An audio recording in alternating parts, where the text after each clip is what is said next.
que creo que va a fortalecer mucho las competencias, conocimientos que puedan llevar nuestros médicos de inicio a esta etapa tan bonita que es el Serum. Eh, Véanlo como un reto muy bonito y que les va a permitir sobre todo conocer mucho la problemática, necesidades de nuestra población en el interior del país y si les toca acá en Lima, pues conocer aún más esas necesidades que de repente no las podemos ver a simple vista.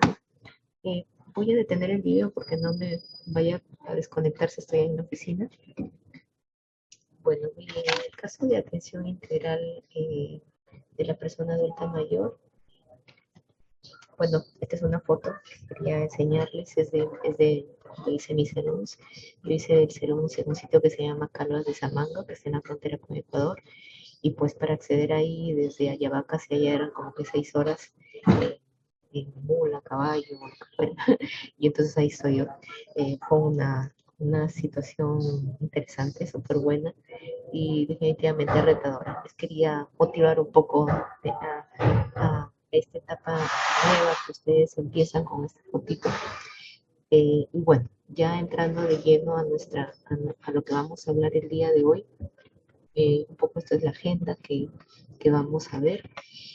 Primero, hay que entender que cuando hablamos de personas adultas mayores, tenemos que entender que nuestro país, al igual que otros países en Latinoamérica, está pasando pues por diferentes fases, ¿no?, de este proceso. En Latinoamérica el porcentaje va en un 11% y en nuestro país actualmente, al año 2021, son 12.7% de nuestra población son personas adultas mayores. Pero se provee que esta población se incremente a lo largo de los años. Se han hecho estimaciones tanto al 2030 y al 2050. Y, por ejemplo, en el caso de Perú, al año 2050 se estima que nuestra población alcanzará un 24 a un 25%, ¿no? Esto va de la mano con el incremento de la población mayor de 80 años, ¿no?, que ya en Latinoamérica es del 14.5%, ¿no? Ahora, esto es importante porque vamos a ver que nos depara un futuro donde probablemente encontremos más personas adultas mayores. Entonces, nuestro sistema tendría que estar preparado para afrontar los retos que implica el envejecimiento de la población.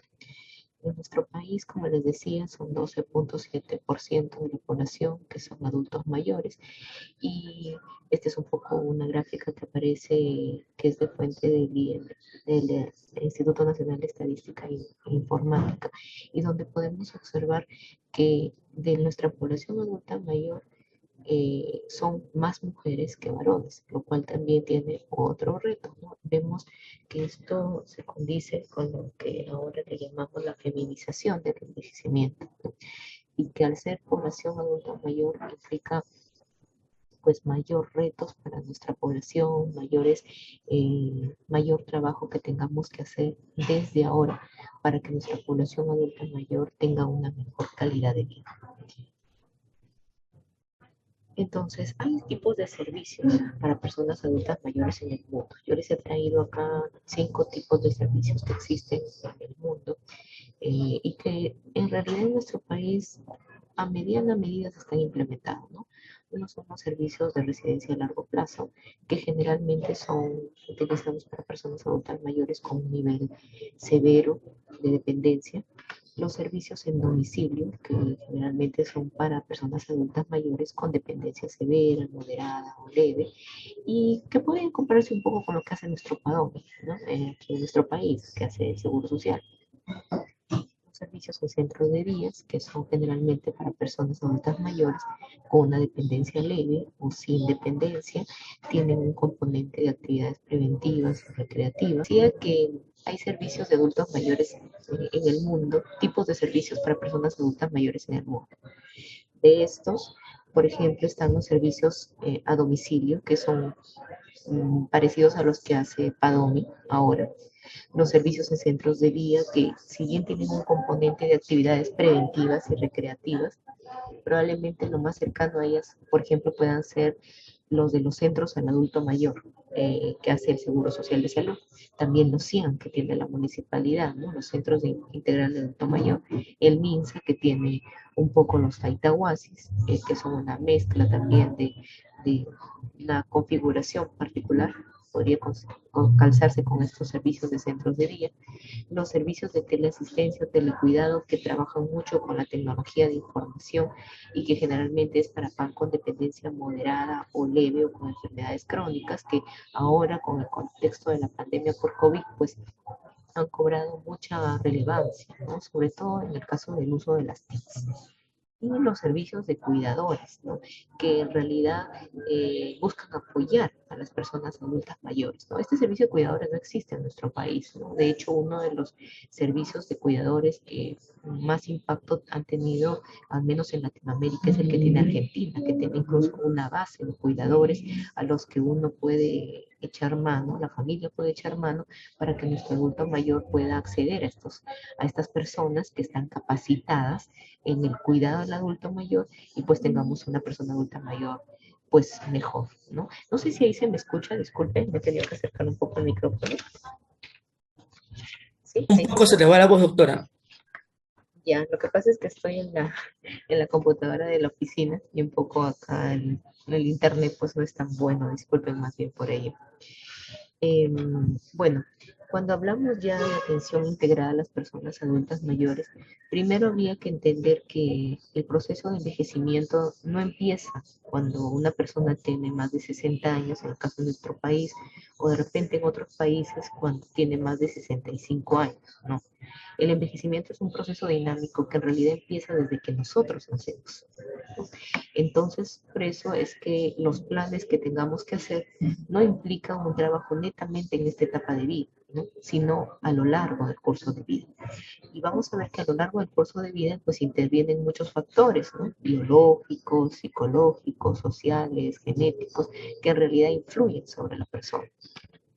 Entonces, cuando hablamos de atención integral al adulto mayor, esto no tiene que desligarse de lo que es eh, configurar la atención desde el modelo clínico centrado en la persona, donde en la atención de la persona intervienen diversos factores, como es explorar la dolencia y la enfermedad, integrar, entendiendo que la persona es un todo, que muy bien explicó el doctor Pavel, no necesariamente es lo que vemos como personas, sino entender el contexto proximal y distal, el contexto proximal representado por la familia y el distal por otras organizaciones, instancias que están alrededor del individuo, y entendiendo que nosotros estamos justamente para tratar de lograr decisiones conjuntas que intensifiquen la relación médico-paciente con estas personas. Esto no es diferente para el adulto mayor, tiene el mismo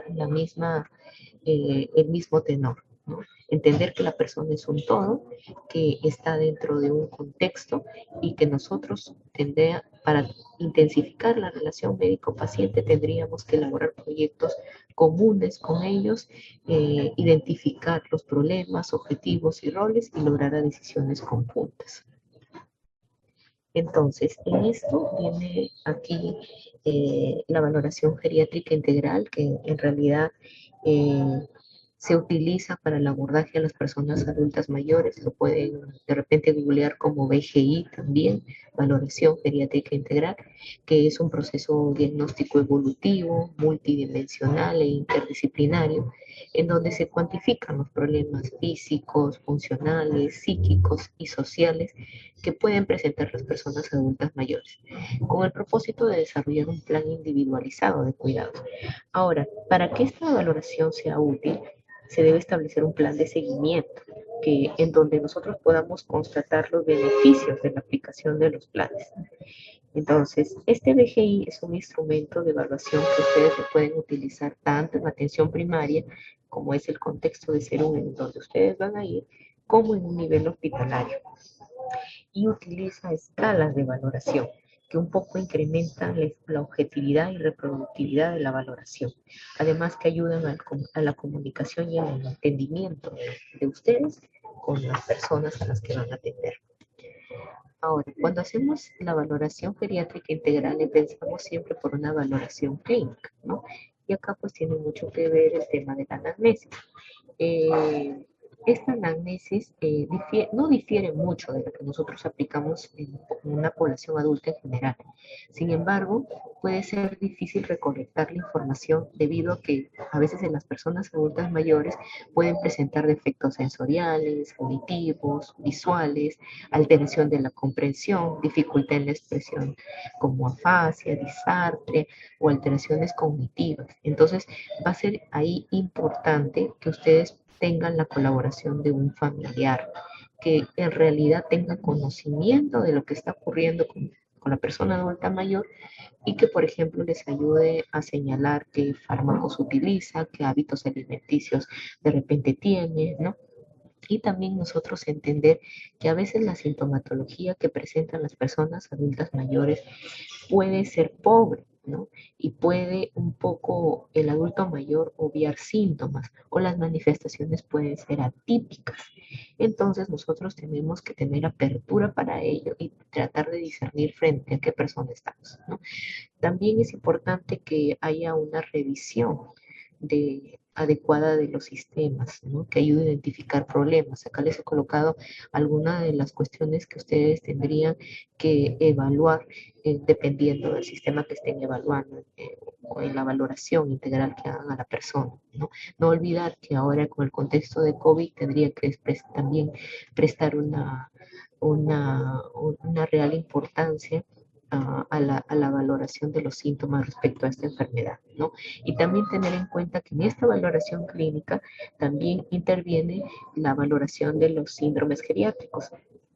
¿Cuáles son síndromes geriátricos? Por ejemplo, las caídas, ¿no?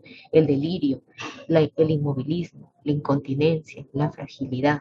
Por ejemplo, si yo tengo un adulto mayor que ya manifiesta que han ocurrido más de 2 caídas en un año o un episodio de caída con complicaciones, podríamos estar hablando de un síndrome de caídas, ¿no? Un síndrome geriátrico de caídas.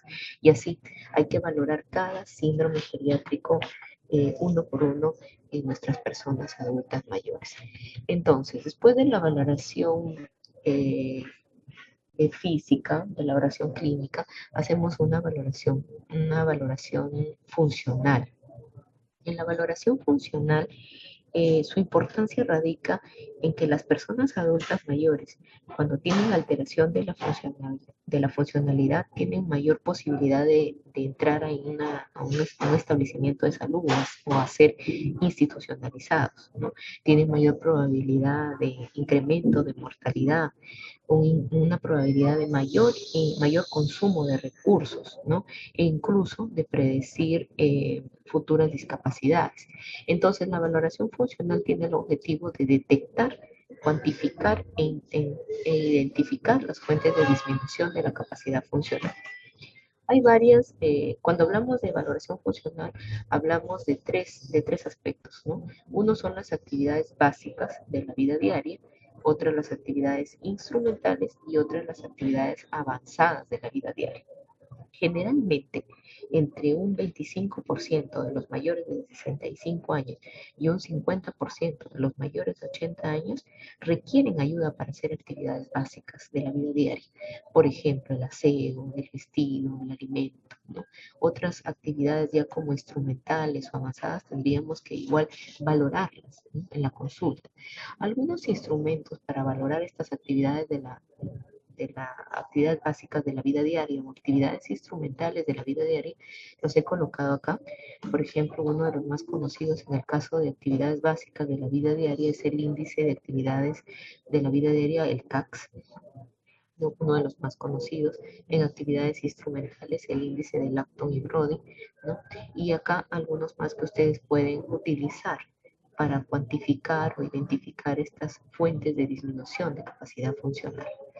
Este es el CACS que se los he colocado acá para que más o menos ustedes puedan ver, ¿no? Qué actividades valoran. Lavarse, vestirse, ir al baño, movilizarse, la continencia y alimentarse. Dependiendo de lo que nos conteste nuestra persona adulta mayor, vamos a catalogar si es un adulto mayor en donde hay una dependencia parcial o hay una dependencia total. Entonces es un instrumento que ustedes lo pueden valorar rápidamente y que les permite saber un poco cómo ha ido yendo nuestro paciente, ¿no? De repente ahorita lo encuentran con un CACS que le indica algún tipo de dependencia y después al hacer tratamiento y demás ya puede entrar a otro tipo, ¿no? A disminuir esta dependencia. Por eso va a ser importante que ustedes lo valoren.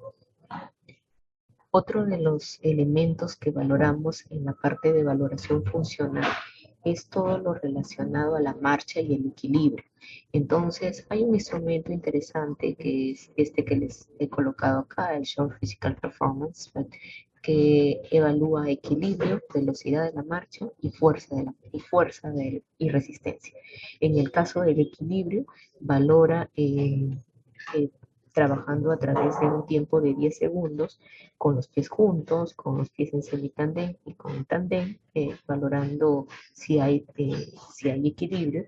En la velocidad de la marcha lo hace a través, pidiéndole al paciente caminar por 4 metros y vamos valorando cómo es el tiempo, cuántos segundos se va demorando.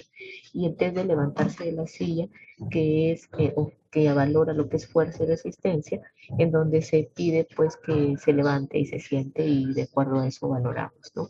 La suma de esto nos da a un grado, nos permite entender si hay algún grado de discapacidad que presente el paciente. También lo pueden hacer en su serum, es súper fácil, pidiéndole pues que haga estos simples ejercicios que van a valorar este aspecto de la funcionalidad.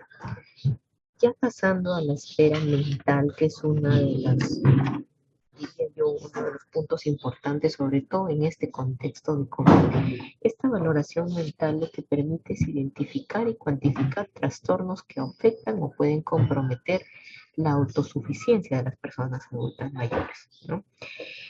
Acá vamos a ver que la detección básicamente se basa en saber si podemos encontrar depresión o ansiedad y, y entender que la depresión se asocia a morbimortalidad y actúa negativamente sobre la situación funcional, nutricional o social de las personas adultas mayores.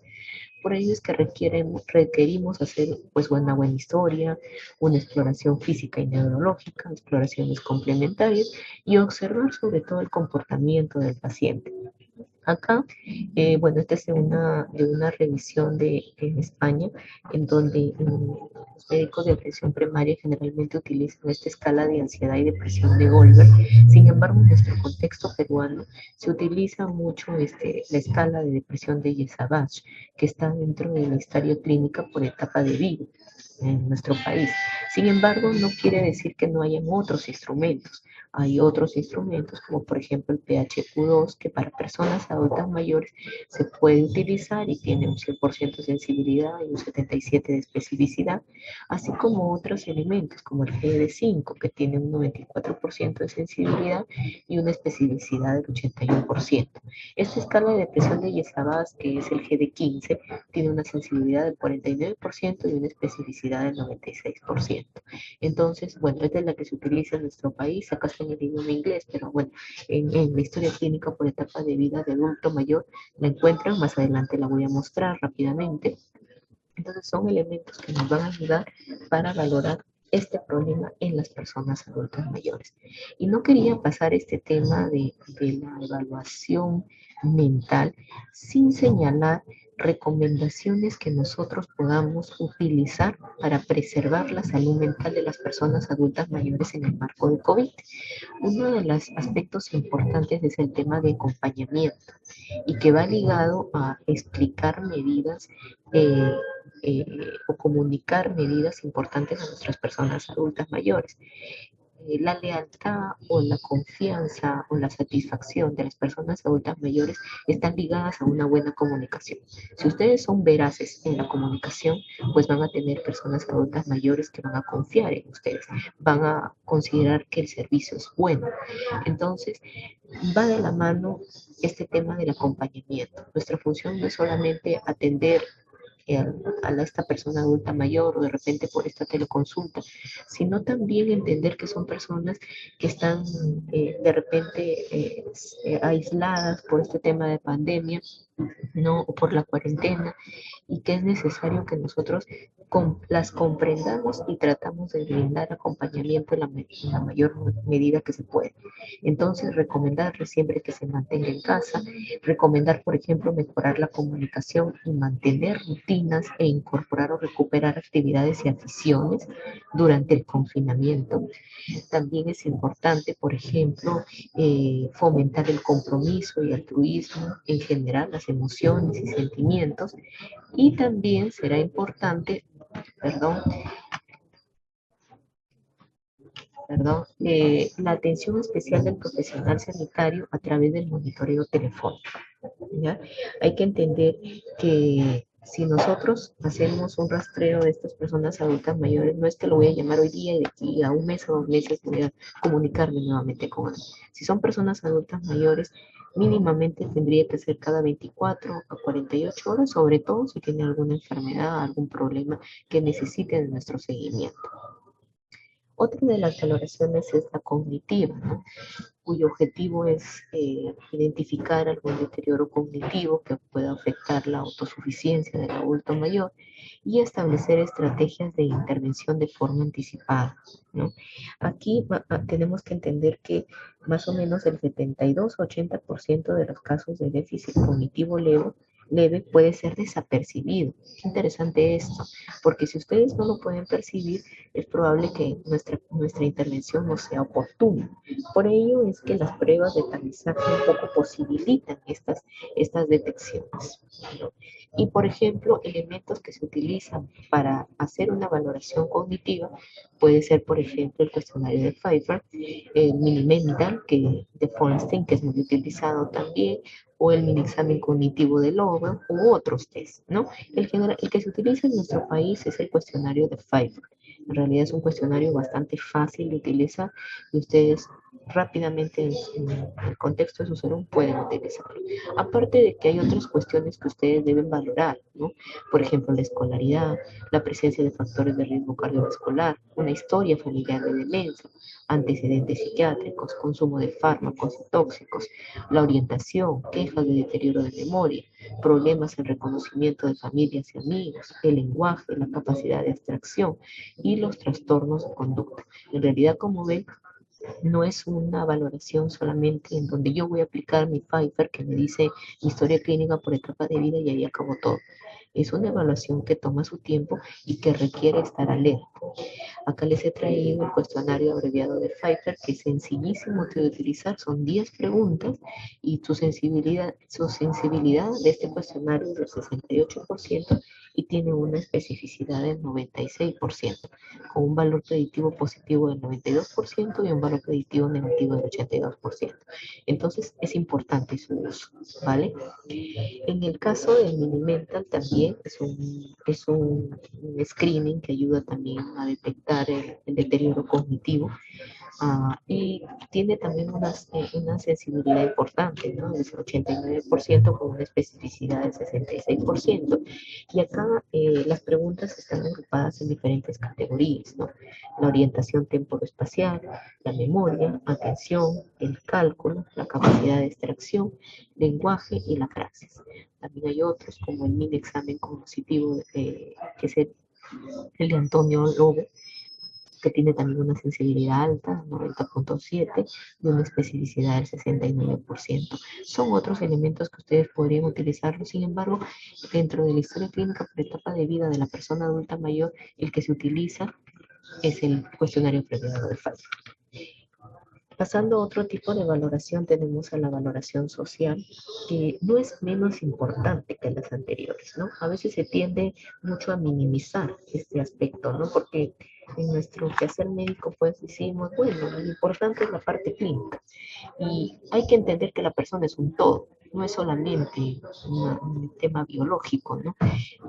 Sino es un ente que está dentro de un contexto que le rodea, sea la familia o sea la sociedad en general, y que van a influir en la salud del individuo. Si ustedes no tienen esa comprensión inicial de que el individuo es un todo y que sobre él giran muchos factores, pues no van a tener una comprensión real de lo que está pasando con nuestra persona adulta mayor y en realidad con cualquier persona.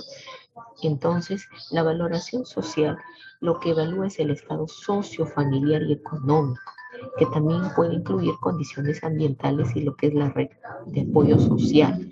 Esto lo que nos va a permitir es conocer a la persona adulta mayor y su entorno, y su entorno, ¿no? Y plantear un plan de cuidado de esta persona adulta mayor, ¿no? Ya les hablaba Pavel cuando explicaba la ficha familiar, que nosotros hacemos planes de atención familiar, como el PAIFAM, en la ficha familiar. Pero ¿cómo hacer un PAIFAM si no sabemos qué hay en esa familia? En donde vive nuestra persona adulta mayor. Tendríamos que conocer a esa familia. Entonces, para ello hay escalas también que hacen la valoración social o que por las cuales puedo hacer la valoración social. Una es la escala de OARS, otra es la escala sociofamiliar de Gijón y otra es la escala de Filadelfia. De hecho, la que se utiliza o la que aparece en la historia clínica por etapas de vida de adulto mayor es esta escala de Gijón, ¿no? Acá les he traído un poco las escalas para que las conozcas, tanto la de OARS como la de la valoración sociofamiliar de Gijón. En realidad la de Gijón, les decía, ¿no?, que se utiliza en la historia clínica por etapa de vida del MINSA, evalúa situación familiar, vivienda, relaciones, apoyo de la red social y situación económica, ¿no? Entonces es importante que ustedes la conozcan y que la sepan aplicar. Ahora, hasta acá son valoraciones que aparecen dentro de la historia clínica por etapa de vida de la persona. Sin embargo, yo he querido colocar dentro de esta diapositiva un tema que es muy importante, que es lo relacionado al abuso o violencia contra las personas adultas mayores, ¿no? Sobre todo que en este contexto de pandemia por COVID, el tema de aislamiento ha dado lugar a que se haya detectado de todas maneras esta cuestión en las personas adultas mayores. Este es un test que se utiliza para la detección o abuso en personas adultas mayores, que está validado para trabajarlo en test de atención primaria. Hay una versión adaptada en español en donde son 6 preguntas muy sencillas, en donde se valora, por ejemplo, si se le ha facilitado a la persona adulta mayor de actividades como bañarse, vestirse, comprar, ir al banco a comer, o si de repente se le ha impedido que tuviera acceso a la comida, a la ropa, a los medicamentos, ¿no?, a sus gafas, a sus audífonos o al cuidado médico, ¿no? Si se ha sentido molestado o por alguien que le ha tratado de alguna forma mal, ¿no? O si le han intentado obligarle a firmar documentos o utilizar su dinero, o si le han amenazado o atemorizado de alguna forma, ¿no? Es un instrumento interesante, pequeño y fácil de aplicar. Y ustedes en el contexto del desarrollo de la consulta bien podrían trabajarlo, ¿no? En el contexto del desarrollo de la consulta, ustedes rápidamente pueden ir diciéndole a su paciente estas preguntas a fin de detectar si hay un abuso en el adulto mayor y rápidamente ustedes hacerse cargo también de ese tema, ¿no? Hay instancias que velan por las personas adultas mayores y nosotros podríamos hacer la canalización de estos casos hacia esas instancias. No nos quedemos de brazos cruzados esperando que alguien más haga algo por las personas adultas mayores. Ustedes son los llamados a hacer algo por las personas adultas mayores. Y si detectan algún tema de abuso, tienen que tener la capacidad de poder y valentía también de poder manifestarlo y de poder señalizar que un adulto mayor está siendo sujeto de un problema de violencia, ¿no? Sea por un familiar o sea por quien sea, o por el cuidador de repente, o por otra persona ajena a la familia. Esta, este, esta escala de detección de abuso tiene una sensibilidad del 47% y una especificidad del 75%.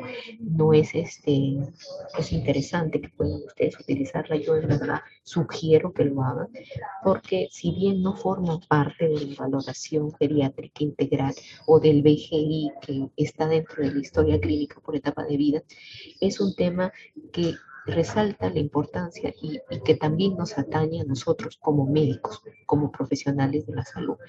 Nosotros no podemos taparnos los ojos y decir, acá no está pasando nada, no es mi problema. Nosotros tenemos que tener elementos para apoyar a ese adulto mayor. Y no solamente en este caso, ¿no? Sino también en todo el contexto en el que se desenvuelve el individuo, ¿no? Tanto decir que no me hago cargo de él porque su situación socioeconómica es distinta o porque viene de una u otra familia, no. Nosotros tenemos que actuar frente a la problemática que tienen nuestras personas adultas mayores, como lo haríamos con cualquier persona. Entonces, bueno, esta es una imagen también de mis cerús, para que vean que no necesariamente van a ver que pueda ser lejos, que es difícil hacerlo. En verdad, créanme que es una experiencia hermosa y van a encontrar pues maravillosos paisajes como este que yo encontré en mi Cerú hace algunos añitos ya. Bueno, y esto de la valoración geriátrica integral, ¿para qué nos será útil, no? Porque esta valoración geriátrica integral aparece dentro de la historia clínica por etapa de vida, ¿no? Pero dentro de la historia clínica por etapa de vida del MINSA, se señalan alguna clasificación para personas adultas mayores, ¿no? Llámese persona adulta mayor activa, saludable, persona adulta mayor enferma, frágil y geriátrica compleja. ¿No? Particularmente a mí no me gusta mucho utilizar eso de geriátrico, pero bueno, es la denominación que da el MINSA.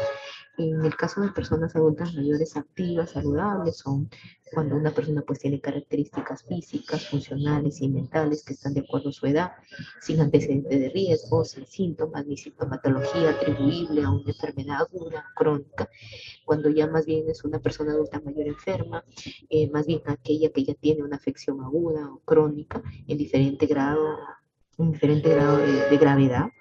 En el caso de una persona adulta mayor frágil, sí es una persona que tiene dos o más de las siguientes condiciones. Una, que tenga una edad mayor de 80 años, que tenga dependencia parcial, en donde haya deterioro cognitivo leve o moderado, que haya manifestaciones depresivas, que haya riesgo social, que haya un síndrome de caídas, es decir, una caída en el último mes o más de una caída en el año, que haya pluripatología, quiere decir 3 o más enfermedades crónicas, que haya polifarmacia, es decir, que tome más de 3 fármacos por patología crónica y por más de 6 meses, que haya hospitalización en los últimos 12 meses y que haya un índice de masa corporal que sea menor de 23 o mayor de 26. ¿Ok? Ese es para persona adulta mayor frágil. Pero en un geriátrico complejo, ya cuando cumple 3 o más de esas categorías que he señalado, ¿no? Edad mayor de 80 años, pluripatología, una enfermedad incapacitante, deterioro cognitivo severo, en donde exista un problema de salud mental o que sea un paciente terminal. Entonces, esto para tener una clasificación de las personas adultas mayores que un poco la hace el Ministerio de Salud y que necesitan ustedes saber. Esto es rápidamente las actividades de salud por etapa de vida que del MINSA acá les he señalado qué actividades de salud ellos proponen, tanto en el tema de autocuidado como en el tema de intercuidado de familia de salud y el intercuidado de salud en la comunidad. Es decir, nuestro trabajo no termina en el consultorio, no, termina en el trabajo dentro del espacio de la comunidad, porque es ahí donde podemos entender realmente la problemática por la que está pasando nuestras personas adultas mayores y que muy bien lo explicó Ángel que estuvo antes de Pablo. Ahora, esto es un poco la historia clínica ya por etapa de vida del adulto mayor. En el caso del MINSA tiene esta denominación, valoración clínica del adulto mayor, bacán, que en realidad es el VGI, la valoración pediátrica integral, y que mide valoración funcional a través del CACS, que ya les había mostrado, mide valoración mental a través del estado cognitivo y el estado afectivo, el estado cognitivo a través de Pfeiffer y el estado afectivo a través de la escala abreviada de Yesavage y la valoración sociofamiliar a través de Gijón. Entonces, es lo que les he presentado antes, solo que, bueno, este es en la ficha familiar, en la historia clínica por etapa de vida, que ustedes van a tener que trabajarlo, son escalas fáciles de utilizar.